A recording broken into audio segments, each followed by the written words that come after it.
Howdy guys, and welcome along to another weekly webinar, and this week we're going to touch on self-management. It's a topic that does underpin a lot of the webinars, and it's just something that I wanted to touch on, basically kind of coming out of lockdown and things like that. So I've covered it in some of the older webinars, but I want to just zero in on a few things. The first one, and one of the key ones I want to zero in on straight away, is self-management around social occasions. So they're going to start cropping up a lot more now that lockdown's kind of already started easing and is potentially going to further ease throughout the summer. But this is similar to every summer, because we tend to be, a lot more social in the summer. There tends to be a bit more of a drinking culture depending on kind of your circle of friends and things like that. But just that kind of let's all get together and barbecue and beer, or I'm speaking in generalities, but that tends to be the way that we tend to lean in the UK for the most part. So when it comes to social occasions, when I'm talking about self-management, what I want you to do is each time something comes up, I want you to think about your positioning of importance versus your current goals and where you're trying to strive for within certain things. Some social occasions are just, do you know what, I'm going to go out, I'm going to eat all 3 courses, I'm going to pick whatever I want off the menu, I'm going to have whatever I want at a barbecue, I'm going to drink all of the alcohol, and I'm just going to draw my line the next day, and I'm going to own that, and I'm going to own it and enjoy it and remove all guilt associated with it. Other ones might fall into the bracket, and this is where most of them will fall, and we've just got to be a bit more honest and a little bit more disciplined with our self-management in going, actually, I could just enjoy my time just the same, but have a starter and a main course, or perhaps not drink at the barbecue, whatever it might be. And that then brings you all of those that add up, keep you closer and moving towards the goals that it is that you're striving for. Okay, it doesn't mean that we need to wipe everything out of our life. Just because we're potentially striving for a fat loss goal doesn't mean we can't enjoy social occasions. It just might have to mean we have to self-manage them better, and we have to understand what we want, clearly define that, and then focus on ownership over our actions. And that's something that basically is going to come up the whole time I discuss self-management.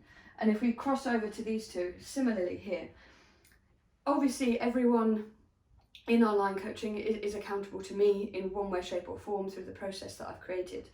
But I also want you to have a little bit of self-management over your accountability to yourself. The targets that you set yourself, the standards that you set yourself, the goals that you set yourself, fundamentally they're yours to go and achieve, they're yours to live by day to day, they're yours to either absolutely nail, just hit bob on, or potentially feel frustrated at the quality of your output depending on what we're talking about. So making sure that we're managing our own levels of self-accountability, because fundamentally the most important person to be accountable for within this entire process is not me, it's yourself. It's making sure that the process is working for you, making sure that it's in line with where you want to be going with things, and it's zeroing in on being accountable to yourself first and foremost, because that will only enhance your accountability to me. And when I'm talking about accountability, we mean like check-ins and things like that, but also in the week, little things that I might ask you to do. All these different things will add up. And it's about when you go to the gym, go to the gym. When you're going out on steps, enjoy, listen to a podcast, listen to some music. When you're nailing your food, when you're typing into MyFitnessPal, are you adding in everything? Are you adding in everything onto your sheet? That's where that self-accountability and self-management comes in.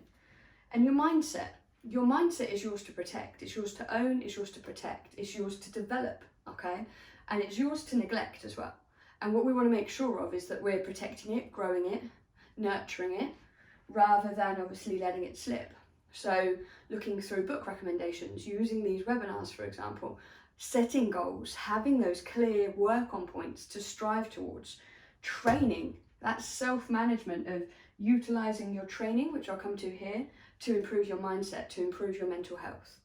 And it's about making sure that when we're looking at the self-management of that, it's about taking the time to move away from food guilt, to move away from training guilt, to perhaps move away from all the other guilts that we can associate with reasons why we might not have done something.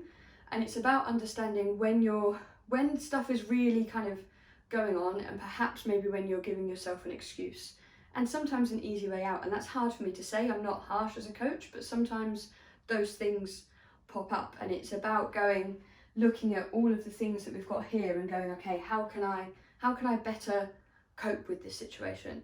How can I enhance my position from this situation? And that actually links me back to failing forwards from last week's webinar. So protecting and developing and growing your own mindset is so important. It's something that I value so much on this journey, but it's also something that I want you guys to value, to read into, to look into, or to spend the time with family, with friends, just to bring you up, and making sure that those around you do bring you up and support exactly what you're doing. That's key. And then from there, we've got training. Just like I kind of said up here, they tie in. When you're training, making sure we're training, okay? Without just repeating the word. Hitting that session hard, diving into that session, setting it into your calendar, getting up early to do it maybe, just to set the standard for the day. Again, setting that self-management standard. What can you get done? What box can you get ticked?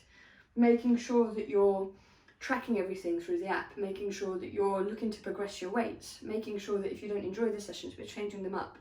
But most of all, making sure that when you're training, as I said, you're training.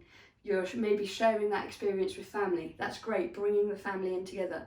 Maybe your headphones on in the gym, smashing, getting it done. Brilliant, keep those headphones on, keep that music pumping, get that session done. But what I want you to think about within self-management, when you're training, is just being as present as possible going forwards over the next few weeks.